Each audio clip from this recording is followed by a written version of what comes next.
देर रात पूरा भारत सो रहा था, तब भारतीय सेना ने पहलगाम के गुनहगारों के ठिकानों को तबाह कर दिया। ऑपरेशन सिंदूर के तहत भारत ने पाकिस्तान के अंदर पीओके में आतंकी सरगना मसूद अजमर समेत 9 आतंकी ठिकानों पर हमला किया। यह वही ठिकान है जहां से भारत पर आतंकी हमले की साजिश रची जा रही थी और उन्हें अंजाम भी दिया जा रहा था। सोर्सेस के अनुसार एयरफोर्स के rifle jets scalp easy missile की मदद से इन टारगेट्स को निशाना बनाया गया। स्कैल्प ईजी का पूरा नाम है सिस्टम डी क्रूइजर ऑटोनॉम लॉन्च पोर्ट एम्प्लॉयड जनरल। यह फ्रेंच भाषा का शब्द है। तो सवाल यह है कि ऑपरेशन सिंदूर है क्या, कैसे इसकी प्लानिंग हुई और इस मिशन के लिए स्कैल्प ईजी मिसाइल को ही क्यों चुना गया। चलिए सब कुछ जानते हैं। आगे बढ़ने से पहले आपने अभी तक हमारे बेस्ट स्टोरी यूट्यूब चैनल को सब्सक्राइब नहीं किया तो प्लीज चैनल को सब्सक्राइब करो। तो सबसे पहले बात स्कैल्प ईजी मिसाइल की। यह मिसाइल सीक्रेट तरीके से दुश्मन के इलाके में इंटर कर जाती है, जिसे रडार भी नहीं पकड़ सकते। अपने एरोडायनेमिक और चपटे शेप की वजह से इसका रडार क्रॉस सेक्शन बहुत छोटा बनता है। इससे दुश्मन के रडार इसे पहचान ही नहीं पाते।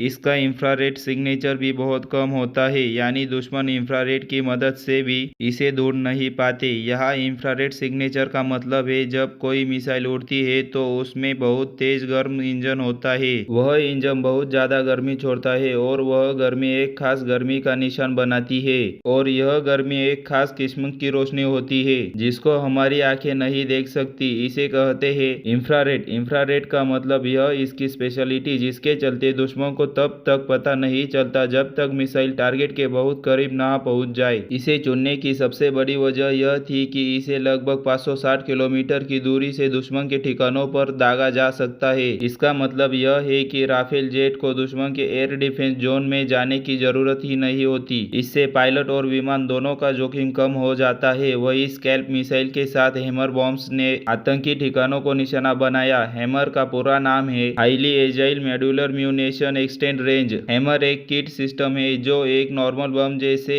MK82 में गाइडेंस और रॉकेट मोटर जोड़कर उसे स्मार्ट बना देता है। इससे मौजूदा गोला बारूद को ही कम लागत में हाई प्राइसी वेपन में बदला जा सकता है। इसे MDA की फ्रांसीसी सहयोगी कंपनी सेवरन ने डेवलप किया। चलिए अब आगे बढ़ते हैं। राफेल फाइटर जेट याद है आपको? ऑपरेशन सिंदूर में भारत ने इसी फाइटर जेट का इस्तेमाल किया है। सितंबर 2016 में भारत ने फ्रांस के साथ 59 करोड़ की डील कर एयरफोर्स के लिए 36 राफेल फाइटर जेट खरीदे थे। इस जेट के माध्यम से भवालपुर, मुरीद के कोलपुर, भीमपर, चकमरू, बाग, कोटली, सियालकोट और मुजफ्फराबाद यह वह जगह है जहां भारतीय सेना ने सटीक हवाई हमले किए। भारतीय सेना ने इसे ऑपरेशन सिंदूर का नाम दिया है। करीब रात 2 बजे सेना ने ऑफिशियल एक्स हैंडल पर पोस्ट किया, पहलगाम हमले का न्याय कर दिया गया है। अब पाकिस्तान का जवाब आया है और उसने कहा है कि पाकिस्तान इसे अपने चुने हुए समय और स्थान पर जवाब देगा। अब हमले की जगह और दिन हम तय करेंगे। तो क्या ऑपरेशन सिंदूर के जवाब में पाकिस्तान जंग करेगा? अगर हाँ तो पाकिस्तान कितने दिन टिक पाएगा? यहाँ सबसे पहले जंग का मतलब समझ लेते हैं। कैसे होती है इसकी शुरुआत? देखिए, रिटायर्ड लेफ्टिनेंट जनरल रामेश्वर राय कहते हैं कि कोई भी देश जंग का ऐलान करके जंग नहीं लड़ता। किसी एक देश की कार्रवाई के बदले में दूसरी तरफ से जैसा रिएक्शन आता है उसी के हिसाब से यह तय होता है कि आगे का एक्शन कितना सख्त होगा। इसके लिए हम लोग अंग्रेजी का मुहावरा एस्केलेट द लैडर इस्तेमाल करते हैं, यानी जब दो देश एक दूसरे पर हमले बढ़ाते जाते हैं तो कहा जाता है कि संघर्ष बढ़ रहा है। अगर लड़ाई इतनी बढ़ जाए कि आर्मी, एयरफोर्स और नेवी तीनों ही शामिल हो जाए तो उसे कहते हैं फुल ब्लेजड वॉर, यानी पूरी तरह से शुरू हो चुकी जंग। लेफ्टिनेंट जनरल रामेश्वर राय कहते हैं कि 1999 में हुई कारगिल की लड़ाई एक सीमित जंग यानी लिमिटेड वॉर थी। हमारे टारगेट्स तय थे कि हमें अपनी जमीन को वापस पाना है। लड़ाई में हमने अपने पॉइंट्स वापस पा लिए भी और जंग में जीत की घोषणा भी की। अब अगर दोनों तरफ से जवाबी कार्रवाई बढ़ी तो बात जंग तक पहुंच सकती है। तो सवाल ये कि भारत की मिलिट्री स्ट्रेंथ के आगे पाकिस्तान कितना कमजोर है। ग्लोबल फायर पावर इंडेक्स की रिपोर्ट्स के मुताबिक 145 देशों के लिस्ट में अमेरिका, रूस और चीन के बाद भारत चौथे स्थान पर है,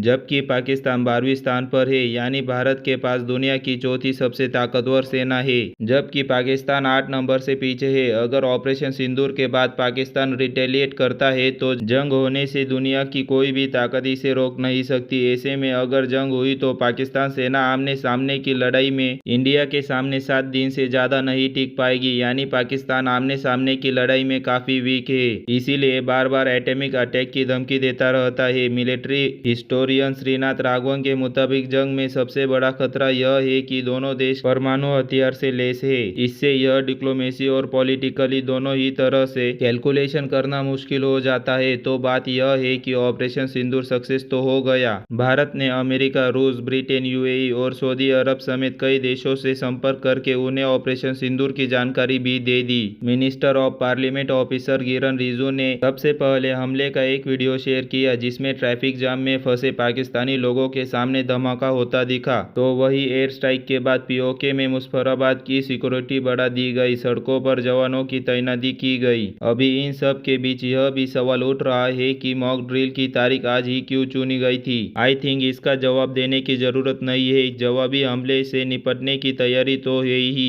लेकिन असल में पाकिस्तान का ध्यान भटकाने का मकसद भी था। दरअसल 1971 की जंग शुरू होने से कुछ दिन पहले ही भारत की खुफिया एजेंसी ने पता लगा लिया था कि पाकिस्तान किस दिन और कैसे हमला करेगा। भारत सरकार ने सिविल डिफेंस मॉक ड्रिल की तैयारी शुरू कर दी थी। जगह जगह पर सायरन बजाकर अलर्ट किया गया, बिजली काटी गई और यहाँ तक कि ताजमहल को भी चूट के हरे कपड़े से ढक दिया। 54 साल बाद सरकार ने आज यानी 7 मई को एक बार फिर से मॉक ड्रिल प्लान की। दिन में ड्रिल शुरू होती उससे पहले पीओके में ऑपरेशन सिंदूर लॉन्च कर दिया गया। तो कैसे की गई ऑपरेशन सिंदूर की प्लानिंग? दरअसल ऑपरेशन सिंदूर की प्लानिंग पहलगाम में हुए आतंकी हमले के तुरंत बाद शुरू कर दी गई, जिसमें पीएम मोदी की देखरेख में बैठक बुलाई गई। वही इसे पूरे मिशन की कमान national security adviser Ajit Doval संभाल रहे थे। फाइनली मॉनिटरिंग के बाद इस तरह के कुल 9 ठिकानों को तय किया गया। एनएसए अजीत डोभाल ने ऑपरेशन सिंदूर के लिए छोटी टीम बनाई थी जिसमें तीनों ही सेना के चुनिंदा अधिकारी थे